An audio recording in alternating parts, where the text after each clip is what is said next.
हमारा यूनिवर्स। दोस्तों, आपने कई बार सुना होगा अगर पृथ्वी के बाहर किसी ग्रह पर जीवन की कल्पना की जा सकती है, वो है हमारा मंगल ग्रह। वैज्ञानिकों का मानना है कि हमारा ब्रह्मांड इतना बड़ा है तो लेकिन उसमें ऐसे कैसे हो सकता है केवल इस पृथ्वी पर ही जीवन संभव हो। ब्रह्मांड में और भी ग्रह ऐसे मौजूद है जिसमें जीवन पनपता है। इसे ऐसे ही जिया जाता है या नहीं ये तो नहीं पता, पर वो जीवित अवश्य होंगे। लेकिन कुछ वैज्ञानिकों ने ये भी दावा किया है कि पृथ्वी पर जीवन मंगल ग्रह से ही यात्रा करके आया है। इस बात में कितनी सच्चाई है इसकी पुष्टि मैं नहीं करता, लेकिन क्या कभी मंगल ग्रह पर जीवन था? इसका जीवन कैसे और कब नष्ट हुआ, ये सबसे बड़ा सवाल है। ये एक ऐसा प्रश्न है जिसका उत्तर हर कोई जानना चाहता है। इसलिए आज हम इस चर्चा पर बात करेंगे और जानेंगे मंगल पर कैसे हालात रहे होंगे, फिर किसने मंगल ग्रह को बेजान कर डाला। ये बात तो आप भी जानते होंगे कि सभी ग्रहों का जन्म एक तारे से होता है और हमारे सौर मंडल के सभी ग्रह सूर्य से ही जन्म लेते हैं। हमारा सूरज सबसे गर्म पिंड है, आग का गोला। इसमें जन्मे सभी ग्रह भी बहुत गर्म रहे होंगे, लेकिन ग्रहों के पास खुद से गर्मी पैदा करने की कोई जरिया नहीं था, इसलिए उन्होंने ठंडा होना शुरू कर दिया। ये प्रक्रिया करोड़ों साल से यूं ही चलती रही। मंगल ग्रह जो हमारी पृथ्वी से बहुत छोटा है, सूर्य से भी इसकी दूरी बहुत ज्यादा है, इसलिए मंगल पर करोड़ों साल पहले एक संतुलित तापमान बन गया था। जब जन्म के करोड़ों साल बाद भी हमारी पृथ्वी एक भट्टी की तरह तप रही थी। उस समय मंगल पर संतुलित तापमान था, पानी के झरने बहने शुरू हो गए थे। अब अतीत में पानी के बहने के सबूत हमारे खोजयानों ने ढूंढ निकाले हैं। हमें मंगल पर पानी बहने के सबूत मिले हैं। मंगल के इन महासागरों में सूक्ष्म बैक्टीरिया जन्म लेने लगे। किसी भी ग्रह पर जीवन की शुरुआत सूक्ष्म बैक्टीरिया के रूप में ही होती है।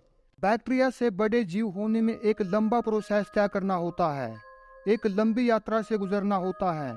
जबकि मंगल ग्रह पर उन्हें वह समय नहीं मिल सका, क्योंकि उस समय एक बड़ा उल्कापिंड मंगल ग्रह से टकरा गया। उस एस्टेरॉयड का परमाणु बम से लाखों गुना विस्फोट होने से मंगल का ऊपरी हिस्सा पूरी तरह से तबाह हो गया। बड़े टकराव से मंगल के सारे बैक्टीरिया अपने आप खत्म हो गए और उसी समय एक और घूमता हुआ ग्रह हमारी पृथ्वी से जा टकराया, जिसे हमारी पृथ्वी के 2 टुकड़े हो गए। लेकिन हाँ, उसमें पृथ्वी पर कोई जीवन था ही नहीं। उस टक्कर से पृथ्वी के 2 टुकड़े हुए, जिसमें से एक टुकड़े पर तो हम इंसान रहते हैं और जो बचा दूसरा टुकड़ा उसे आज हम चांद कहते हैं। इसलिए हिंदू पौराणिक ग्रंथों में पृथ्वी को चांद की बहन कहा गया है और हम पृथ्वी को माता कहते हैं, इसलिए चंदा को मामा कहा गया है।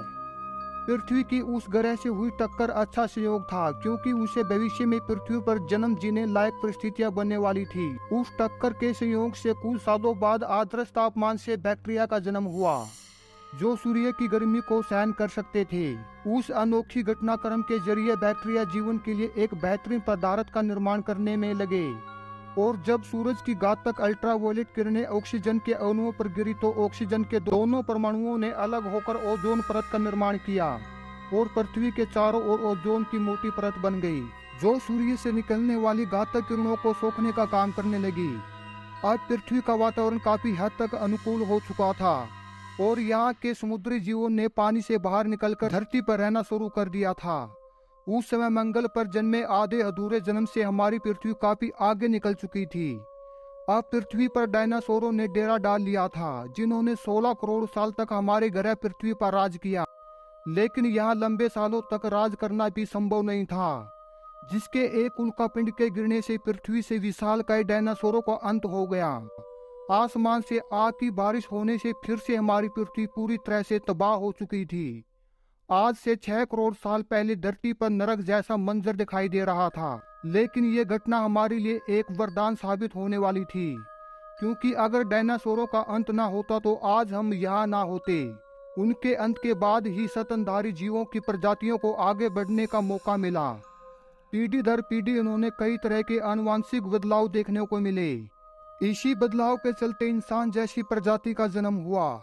जहाँ पहले डायनासोर अपनी ताकत के बलबूते पृथ्वी पर राज करते थे, वहाँ अब इंसानों ने अपनी बुद्धि की ताकत पर राज करना शुरू कर दिया। हमने यहाँ मौजूद हर साधन का इस्तेमाल करना सीखा और आज हमने इतनी तरक्की कर ली कि धरती के किसी भी प्राणी का खात्मा आसानी से कर सकते हैं, पर अहिंसा से बढ़कर कोई दूसरा धर्म नहीं है।